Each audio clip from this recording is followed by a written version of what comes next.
मनोरंजन और एंटरटेनमेंट की इंडस्ट्री जिहादियों के हाथों में दे दी आपने। आज जो नैरेटिव बन के वहां से निकल रहा है, आज जो नैरेटिव क्रिएट किया जा रहा है, उसमें तैमूरी पैदा हो सकते हैं।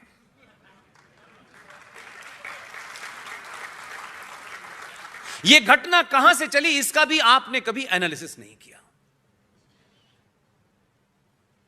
मेरा तब भी मानना था और आज मेरा पक्का विश्वास हो चुका है, इस फिल्म इंडस्ट्री के अंदर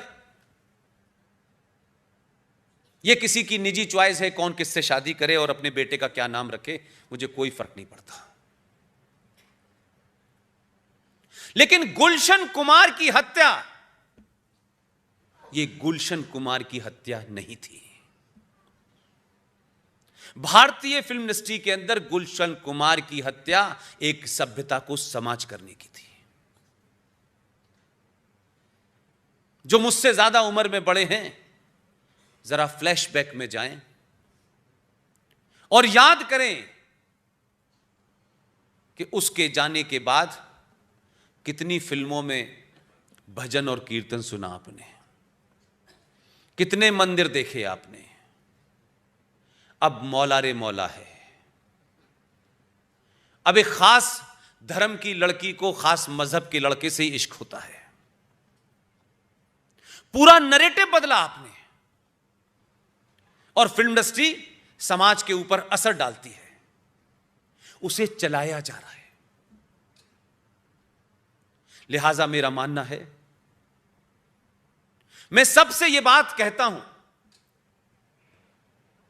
एक बार सनातन का हाथ पकड़ लीजिए, एक बार आप सनातन परिवार का हाथ पकड़ लीजिए, दुनिया में किसी के पैर छूने की जरूरत नहीं पड़ेगी।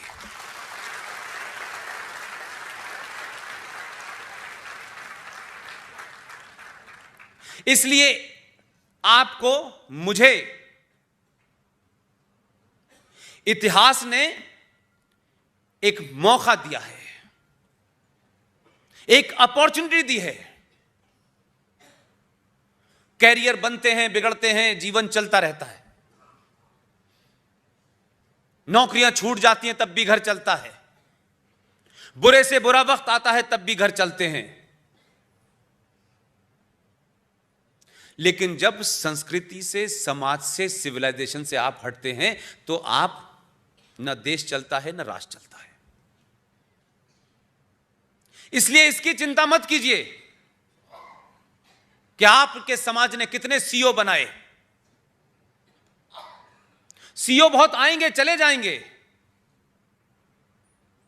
लेकिन यह सोचिए कि आपने इस राष्ट्र में कितने लोग ऐसे पैदा किए, कितनी माताएं ऐसी पैदा की, कितनी जीजाबाई आपने ऐसा पैदा की, जिससे कितने शिवाजी पैदा हुए।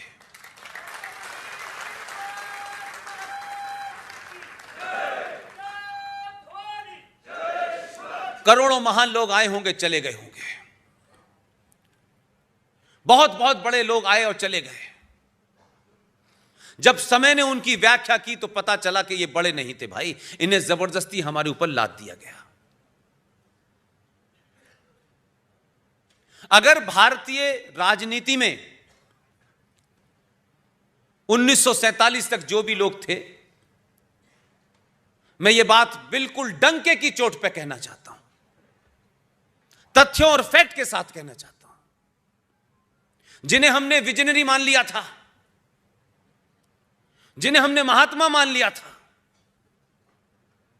अगर भारतीय पूरे स्वतंत्रता संग्राम और उसके भारत के बाद जो सरकार पहली बनी, उसमें सबसे ज्यादा किसी आदमी को गलत तरीके से समझाने की कोशिश की गई, समझाया गया, उस आदमी का नाम था बी.आर. अंबेडकर।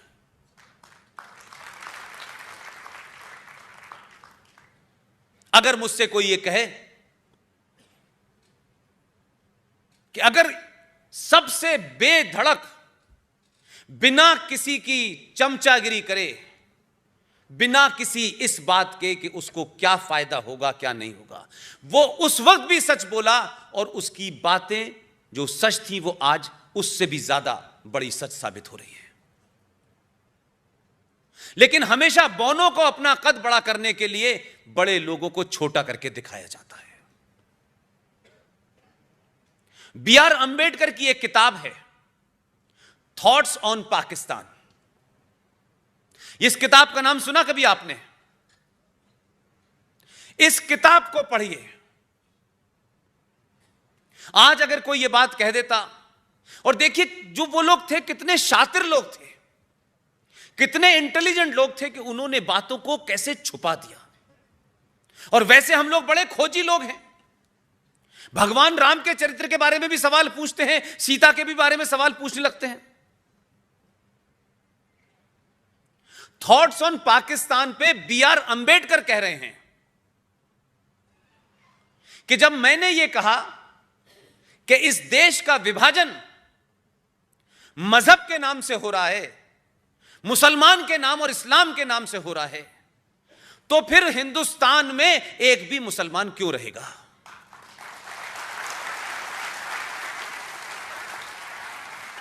और जिसको पाकिस्तान बनाया गया, उस पाकिस्तान में एक भी हिंदू क्यों रहना चाहिए? लेकिन हम ऐसे तमाम लोग जो खरी खरी बात कह सकते थे, उनमें दम था, वो लिख के गए ताकि आने वाली जनरेशन को सच्चाई का पता चले। और वो जो विजनरी थे, जो आजादी से पहले ही नॉमिनेट हो गए थे भारत के प्रधानमंत्री, कुछ सच ऐसे होते हैं कि अगर सही समय पे न बोले जाएं तो फिर उन बोलने का कोई फायदा नहीं होता। मैं था नहीं, मुझे नहीं पता, लेकिन अगर यह सच तथ्यों और रेफरेंस के साथ में सब कुछ अवेलेबल है, तो मेरी जिम्मेदारी है कि मुझसे बाद में आने वाली नस्लें मेरे जाने के बाद मेरे दामन पे यह दबाव ना लगाएं कि इस आदमी को पता था तो इसने बताया क्यों नहीं। यह हम सब की जिम्मेदारी है। इसीलिए मैंने कहा, हम बहुत सारी बातें कहते हैं, इसने ऐसा क्यों किया, उसने ऐसा क्यों किया, गांधी जी को यह नहीं करना चाहिए था, नेहरू को यह नहीं करना चाहिए था, पटेल, ये बहुत सारे सवाल उठाते हैं। यह देश 2020 में उसी मोड़ पे खड़ा हुआ है। हर आदमी अपनी क्षमताओं और योग्यताओं के हिसाब से अपनी भूमिका तय करे और आज से उसे क्रियान्वयन करना शुरू कर दे। 1 मिनट की देरी भी इस देश के समाज को और इस राष्ट्र को बड़ी महंगी पड़ने वाली है। जो चीजें पूरे देश में हो रही हैं, उसकी आप 1% खबर सुनते हैं। जो चीजें आपको 20 साल पहले पता होनी चाहिए थी, वो आज आपको 2020 में पता हो रही है। ये झूठे झूठे नैरेटिव जिस तरीके से क्रिएट किए गए, उसके कारण 70 साल में यह आजादी की बस में पंचर हो गया है। और पंचर जोड़ने वाले कह रहे हैं कि बचे हुए 3 टायरों में भी हम पंचर कर देंगे।